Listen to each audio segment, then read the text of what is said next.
Pernah kebayang nggak kalau kita ada di situasi darurat medis, di mana setiap detik itu benar-benar nentuin hidup dan mati seseorang? Nah, hari ini kita akan bahas topik yang sangat krusial dan bisa menyelamatkan nyawa. Gimana cara cepat mengenali serangan jantung, dan apa tindakan pertama yang harus kita lakukan?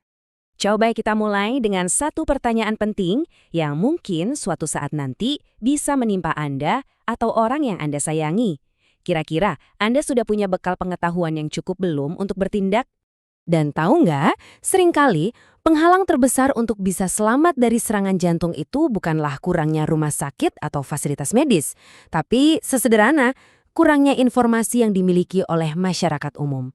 Oke, sekarang ayo kita bedah seberapa nyata sih ancaman serangan jantung ini, biar kita semua paham kenapa setiap detik itu berharga banget dalam situasi seperti ini. Faktanya, penyakit jantung ini adalah salah satu penyebab kematian utama di dunia ya, termasuk di Indonesia. Yang bikin ngeri, serangan jantung itu seringnya datang tiba-tiba, tanpa peringatan yang jelas. Apalagi nih, buat saudara-saudara kita yang tinggal di pedesaan, akses medis yang terbatas itu bikin risikonya jadi makin tinggi. Jadi apa dong yang harus kita waspadai? Nah, disinilah kuncinya. Mengenali gejala-gejalanya adalah langkah pertama yang paling krusial. Pengetahuan sesederhana ini bisa jadi garis tipis antara hidup dan mati. Coba perhatikan baik-baik tanda-tanda ini. Gejala klasiknya itu seperti nyeri dada yang hebat, rasanya kayak ditekan benda berat. Terus sesak napas, seolah-olah nggak bisa dapat udara yang cukup. Tiba-tiba keluar keringat dingin, mual, dan badan terasa lemah. Ini adalah alarm darurat dari tubuh kita. Dan ini nih bagian yang paling berbahaya. Gejala-gejala yang sebetulnya mengancam nyawa ini sering banget disalahartikan. Dikira cuma masuk angin, asam lambung naik, atau ya sekedar kecapean biasa. Padahal, kesalahan diagnosis sederhana ini bisa berakibat fatal karena dalam situasi ini hitungannya detik.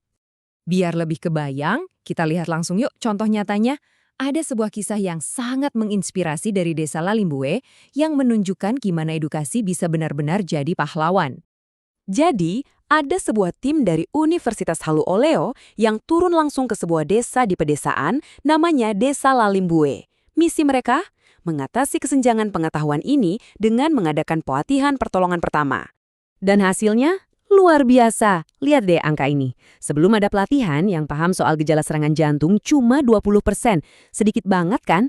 Tapi setelah sesi edukasi singkat, angka itu langsung melonjak drastis jadi 87%. Bayangin dampaknya.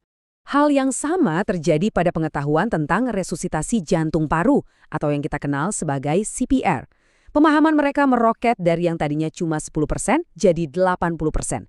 Ini bukti nyata kalau edukasi yang sederhana dan tepat sasaran itu bisa membawa perubahan yang masif.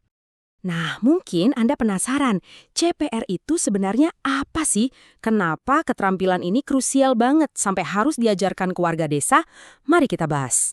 Gampangnya gini, CPR itu bukan untuk menghidupkan kembali jantung yang sudah berhenti. Bukan, tapi ini adalah jembatan vital untuk menjaga aliran darah dan oksigen tetap sampai ke otak.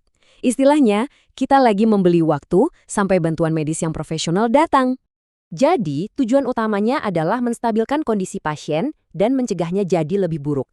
Ini adalah intervensi langsung yang memberdayakan siapa saja, termasuk Anda, untuk jadi penolong pertama. Nggak perlu jadi dokter untuk bisa menyelamatkan nyawa. Tapi ceritanya nggak berhenti di situ. Dampak dari pelatihan ini ternyata jauh lebih besar dari sekedar 30 orang yang ada di ruangan itu. Ini menciptakan apa yang kita sebut efek domino dari pengetahuan. Dengan melatih beberapa anggota masyarakat, proyek ini tuh seperti menciptakan sebuah jaring pengaman, mereka menjadi mata dan tangan pertama dalam keadaan darurat di komunitas mereka sendiri.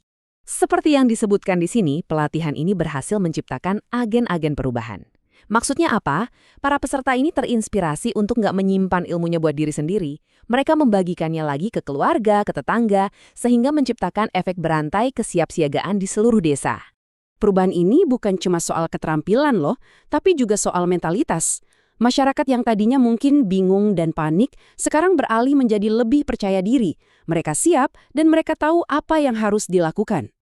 Jadi, kesimpulannya adalah hanya dengan pengetahuan sederhana, mengenali gejala kunci, dan memahami dasar-dasar CPR, Anda punya kekuatan untuk menyelamatkan nyawa. Pertanyaannya sekarang adalah, apakah Anda siap untuk memiliki kekuatan itu?